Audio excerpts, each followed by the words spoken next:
今日喺寮步呢度做完嘢啊，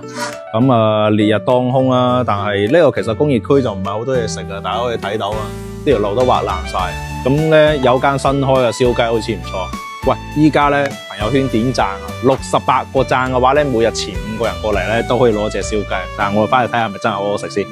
今日嚟到呢個燒雞啦，就係熱士風式燒雞啦，就一開頭唔知啊，以為係謝霆鋒啦。咁佢呢度啲雞咧，全部係現烤嘅，亦即是話咧，你係嚟到之後佢先烤俾你食嘅，所以咧大家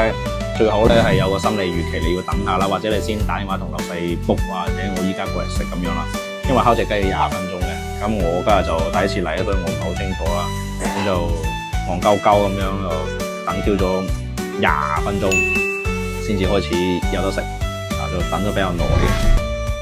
開始啦，整個雞髀先。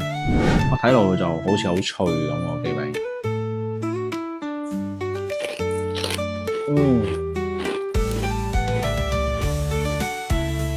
大家聽到啲嗦嗦聲，驚到飛起。而家呢個雙人套餐咧係一隻雞，嗱當然佢有單人套餐啦，但係今日我食雙人套餐。雙人套餐咧係加3支啤酒，然後再有1樽椰奶，呢個係2選1㗎，你一係要3支啤酒，一係就要支椰奶。再試下個燒雞，